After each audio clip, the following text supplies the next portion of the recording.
Hi, this is Jack Westman for ESEAnews.com, still here in Jönköping, Sweden for DreamHack Winter 2014. Joining me this time is Spencer Hiko Martin from Cloud9, who've just been eliminated by Team Fnatic here in the tournament. First of all, Spence, you've been in Europe for a month now. How's everything going for you guys? It's definitely been a long trip. We've been here since Face It in Italy. So, we went right from Italy to Paris, and then right from Paris to Sweden. And we boot camped for a couple of days before we left for Switzerland. We came back, and then we had another week of boot camp before DreamHack. So it's been really long. I think we're all very kind of mentally tired, and we definitely are ready to take a trip home and get back to the family and friends.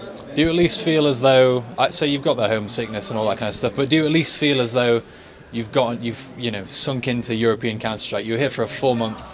You had exposure to all these teams. Is that at least a plus you can take out of this? You really embedded yourself as a team here? Yeah, I think we played almost every top team there is. We got a feel for how they play, and obviously they got a feel for how we play. But yeah, I think even though we didn't obviously make it out of groups, I think this definitely was a learning experience, and we'll definitely take something from it going back home. And so I spoke to you at the last major, or maybe it was Senfis. One of you said that you felt that all you really needed in order to come to a European event and beat all these teams was a sustained boot camp, a really long boot camp over here. Now it's fair to say you've had that, right? You've been here for the 4 months.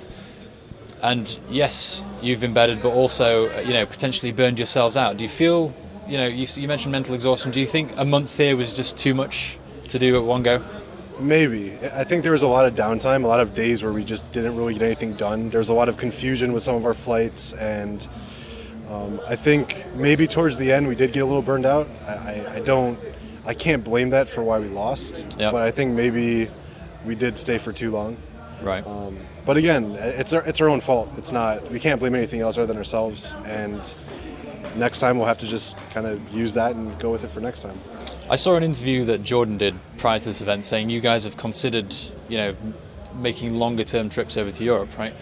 Given that you've had this month here and we've seen the results, is that something you'll consider less now? You think it's easier to just travel across? I think, it's like a whole different beast. Moving here and living here for a while would be a lot different than coming here, living out of hotels, right, traveling all the time.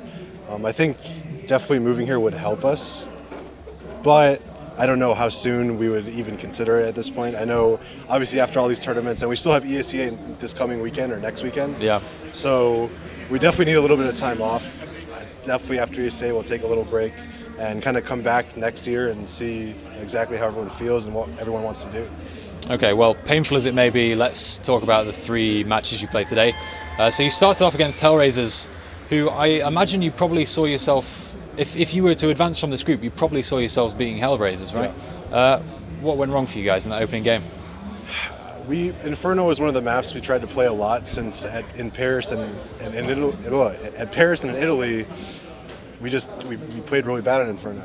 So we tried to practice it a lot, and we tried to change up a lot of our setups, and it was working a lot in practice. Like, I don't think we lost a single Inferno scrim or practice.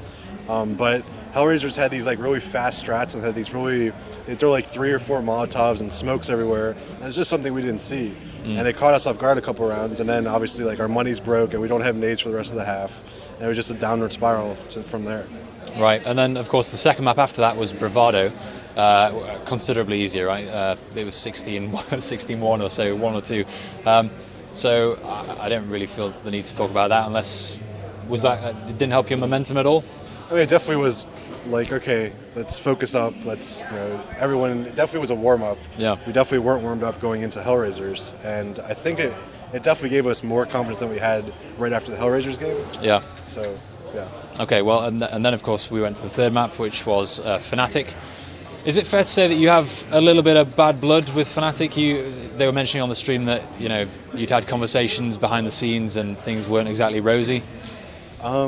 I know that a couple of my teammates are convinced that they think they cheat. Right. Whether they cheated or not this tournament, probably not. Valve said that there's no way they could have, and I don't think they cheated against us. Definitely not in the match we just played. Right. So what was said will remain said behind the scenes, and I don't think anyone really dislikes anyone personally. So Yeah. Was that before the VAC bans happened, or have you after. thought it was after? It was after. All right, so the VAC bans are around us, and hey, these Fnatic guys are. There's all those videos and YouTubes and GIFs and all those stuff that, I mean, a couple of my teammates are very convinced, and I'm not really sure, but I mean, you never know. All right, I've only got a few more questions before I let you go.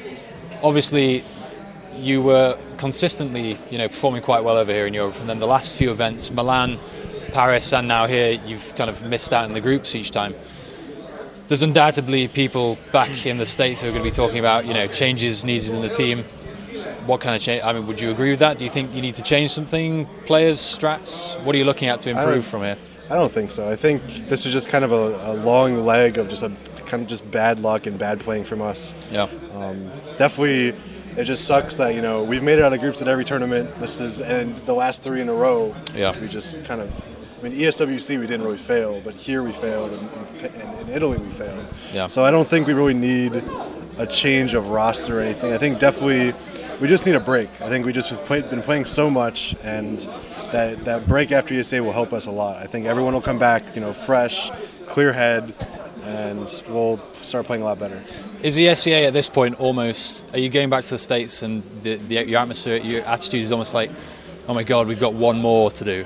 Is that how you guys feel? I mean, in a way. We've been here for so long. We come back on Monday, and then we leave again on Thursday. Yeah. So I think just those few days will help us a lot, just kind of mentally come back and relax for a few days, and then we'll go back to ESEA.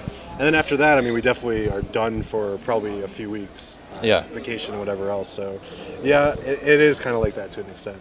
And then you'll have Christmas off, I guess, and exactly. recompose Christmas, a little bit. New Year's, yeah. Okay, last question. Sean Gers has been calling for you guys. Is it started this event or? Started. I think we'd use him at ESWC as well. ESWC, okay. What's the dynamic? Because obviously he was calling in the past, right? Semphis took over, and now you're back to Sean. Any particular reason for that, and how's that working out? We noticed, at least at Face It, and a little bit before that online, we noticed our T-sides were getting kind of shaky. Yeah. And so we were like, okay, well, we've had Semphis call for a while, and we don't really have that set strategies with him. So like, okay, why don't we go back to Sean? We'll have enough time at the boot camp and everything to kind of go back over everything, really set strategies and set defaults and try to play like that, which is how we played last year at last DreamHack. Unfortunately, obviously it didn't work as well as we thought, but I really can't blame it on Sean. I don't think our T-sides were bad. I think our CT sides on every map wasn't good. And that's not on the strat caller at all. That's mostly on individual play. So I think we'll still keep trying Sean calling and seeing what happens from there. All right. Okay, Spencer, thank you very much again. Always good to talk to you. Yep. Do you want to do shout-outs before you go? Yeah, sure. Shout out to Cloud9, the organization. Thanks for sending us, and thanks for supporting us through the entire last month. All the family, friends, all of our sponsors. Big shout out to Logitech G. Really helped us out a lot over the past 6 months we've been with Cloud9. My mom and the Hiko homies, of course. Always well remembered, yeah. Okay, guys. Everyone at ESEA.net and ESEAnews.com, stay tuned for full coverage here in Jönköping, Sweden.